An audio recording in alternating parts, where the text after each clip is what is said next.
নমস্কার,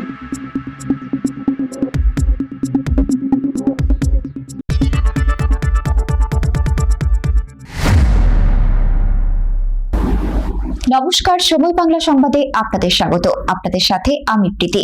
দেখে নেব আজকের বিশেষ বিশেষ সংবাদ। এনআরএসএ ফের রহস্য মৃত্যু, হাসপাতালে শৌচালয় থেকে নার্সের দেহ উদ্ধার, ওষুধ ইঞ্জেকশনের তথ্য ঘিরে তদন্ত। ফের কলকাতার সরকারি হাসপাতালে রহস্যজনক মৃত্যুর ঘটনা। এবার নীলরতন সরকার মেডিকেল কলেজ ও হাসপাতালে এক নার্সের দেহ উদ্ধার ঘিরে চাঞ্চল্য ছড়িয়েছে। হাসপাতালের স্ত্রীরোগ বিভাগের এইচডিইউ এর শৌচালয় থেকে তার দেহ উদ্ধার হয়। কী কারণে তার মৃত্যু হয়েছে তা এখনো স্পষ্ট নয়। ঘটনায় তদন্ত শুরু করেছে পুলিশ। প্রাথমিকভাবে জানা গিয়েছে, বুধবার রাতে স্ত্রীরোগ বিভাগের এইচডিইউতে ডিউটিতে ছিলেন ওই নার্স। রাতে কর্মস্থলে তাকে দেখতে না পেয়ে সহকর্মীরা খোঁজ শুরু করেন। পরে এইচডিইউ এর শৌচালয় থেকে তার দেহ উদ্ধার হয়। হাসপাতাল সূত্রে জানা যাচ্ছে, তার শরীরে কোনো ওষুধ ইঞ্জেকশনের মাধ্যমে প্রবেশ করানো হয়ে থাকতে পারে। তবে সেটি কিভাবে এবং কোন পরিস্থিতিতে হয়েছে তা এখনো তদন্ত সাপেক্ষ।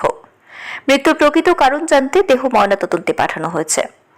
পুলিশ ঘটনার সমস্ত দিক খতিয়ে দেখছে। ময়নাতদন্তের রিপোর্ট এবং তদন্তের পরেই নার্সের মৃত্যুর প্রকৃত কারণ সম্পর্কে স্পষ্ট তথ্য পাওয়া যেতে পারে। এনআরএসের মতো গুরুত্বপূর্ণ সরকারি হাসপাতালে এই ঘটনায় স্বাভাবিকভাবেই প্রশ্ন উঠেছে নিরাপত্তা ব্যবস্থা নিয়েও।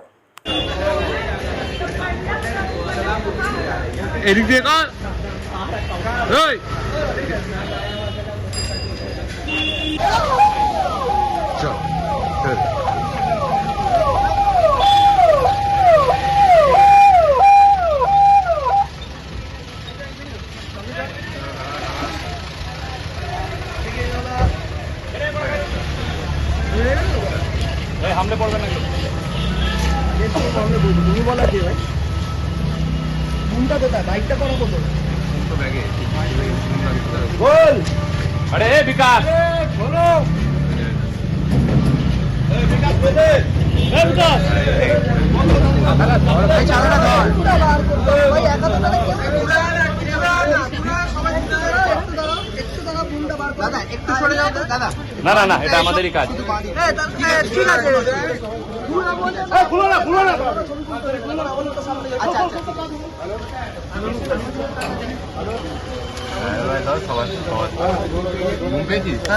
অন করেছি কিনা জানি না, আরেকবার একটু ধরতে হবে। চেন টেনে দিয়েছি, সব চেন টেনে দিয়েছি।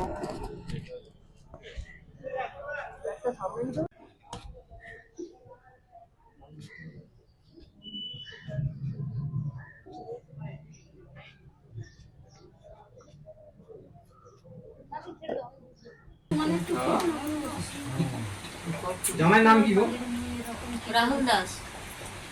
দিল্লির ছেলে?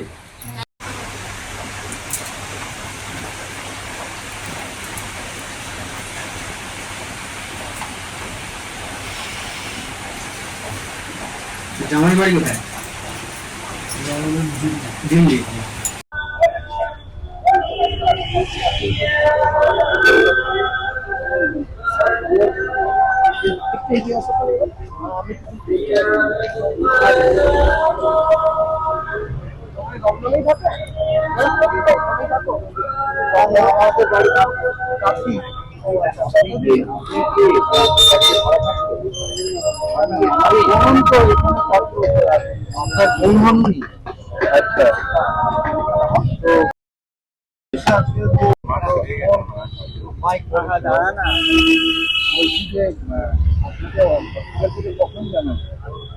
আমাদেরকে জানিয়েছে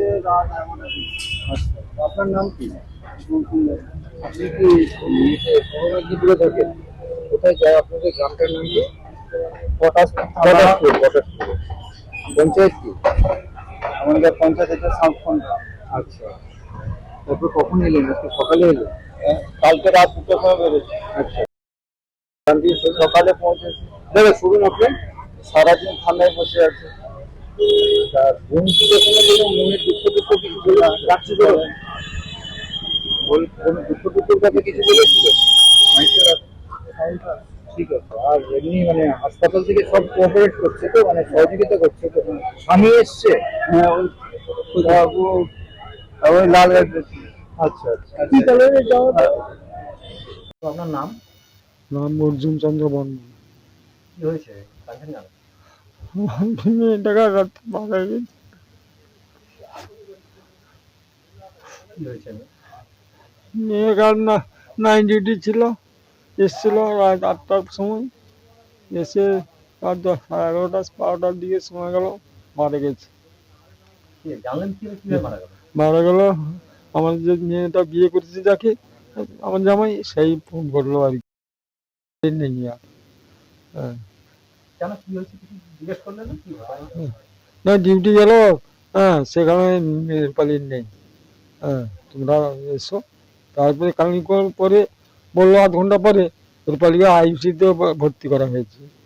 আমি যাই হোক, যা তোর মেয়েটা তখন মনটাকে শান্ত হলো, আইসি যখন আছে যাই দেখাশোনা হবে। হ্যাঁ, তারপরে খানিক পরে বললো রূপালী আর নেই। তখন আমরা তো বাড়ি ছি না, হ্যাঁ, কি করছে কি না করছে আমি ওকে বুঝবো কি হয়, সেই জন্য হ্যাঁ ওরা তদন্ত করে একটু দেখুন। হ্যাঁ। ছোটবেলা থেকে আমি কেমন ছিল? না না না, ভালো। হ্যাঁ, আমাদের সঙ্গে কোনোদিন ইয়ে হতো না। হ্যাঁ, শান্ত ছিল বা। হ্যাঁ, পড়াশোনা। তার কি তদন্ত চলছে? হ্যাঁ, তদন্ত চাইছি তো। হ্যাঁ, কখনো কি শুনেছেন কারোর সঙ্গে কোনো বিরোধ এই নিয়ে কোনো? না না, শুনি না। মানে সে থাকে কলকাতা, আমরা সাধারণত পাড়াগাঁয়ে থাকি, আমরা জানবো কি করে। রূপালী নীলরতনে চাকরি করে। আচ্ছা, থাকতো এখানে, ঘর ভাড়া আছে কলকাতায়, ঠিক আছে, থাকতো আর কি। ওখানে কি মানে দুজনেই থাকবে? স্বামী স্ত্রী থাকে, আর মাঝে মাঝে তার স্বামী বাড়ি চলে যায়, আবার আসে আর কি। হ্যাঁ। এখন কি করবেন মানে মেয়েকে তো হঠাৎ কি করবেন? কি চাইছেন এখন? এখন মেয়ে যাতে সুস্থ বিচার হয়, আর এই জন্য চাই যে শুভেন্দুবাবু যদি আমাদের মুখ্যমন্ত্রী হয়েছেন এখন আমাদের পূর্ব মেদিনীপুরে, হ্যাঁ, শুভেন্দু হয়েছে, এই বিনতি অনুরোধ আমার, আর অন্য কিছু না। প্রশাসনিক ভাবে কেউ কি আপনাকে ফোন করেছে কোনো? না, প্রশাসনিক কোনো ফোন করেনি। এখনো পর্যন্ত কোনো ফোন? না, যা তার ডিউটি ছিল সুরাইয়া, তার বাড়ি মুর্শিদাবাদ। তার বান্ধব তার সঙ্গে পড়াশোনা করছে, তার সঙ্গেও চাকরি পেয়েছে। এখন সে নীলরতনে দুজনেই কি চাকরি করছে। আমার মেয়েটা আগে করছিল মুর্শিদাবাদে, 5 বছর ছিল, তারপরে সেখান থেকে এখানে ট্রান্সফার হয়েছে। হ্যাঁ, আমার মেয়েটা আবার এমএসসি পড়াকালীন 2 বছর এমএসসি করেছে, এমএসসি কত বছর কমপ্লিট হয়েছে। কি করেন? আমি সাধারণত ওই জমি খাটাখাটি করি, আর ছোটোখাটো পুকুর দিয়ে মাছ চাষ করি কিছু আর কি। আর হ্যাঁ, বাড়ি এসেছিল 15 দিন আগে, কলকাতা থেকে ফ্ল্যাট কিনবে। হ্যাঁ, তারপরে আমার কাছে আমার টাকা ছিল না, আমার স্ত্রীর কিছু টাকা ছিল, তো বাবার ঘরে তাকে 2 লাখ টাকা দিয়েছে ব্যাংক তুলে। হ্যাঁ, তারপরে এই সোমবার দিন আমার সঙ্গে কি এতে দরকার, তার আমার ব্লাড গ্রুপ, এই জন্য ব্লাড গ্রুপে মোবাইল সোমবার দিন তা পাঠানো হয়েছে তাকে। হ্যাঁ।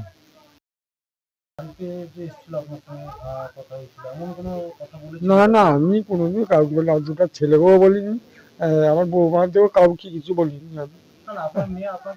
না না না, কিচ্ছু বলেনি। হ্যাঁ, আমার ঘরে বাবা, না না না, বাবা ভালো থাকবেন। হ্যাঁ, এই কথা বলেই যায়, তার মধ্যে তার স্বামী স্ত্রী কি হচ্ছে বা কি হয়েছে আমি বুঝি না। হ্যাঁ, ফোনে কথা হয়, আমি কম কথা কই, বেশি কথা বলতে পারি না, তার বৌদি আরোর সঙ্গে কথা বলি। প্রায় মানে আপনার ধরুন এই যে ঘটনাটা ঘটেছে আপনার সাথে কখন কলটা এলো? কখন কলেজ? কালকে 12টার দিকে, রাত 12টা।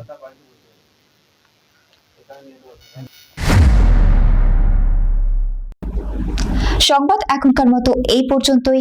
সঙ্গে থাকুন, দেখতে থাকুন সময় বাংলা।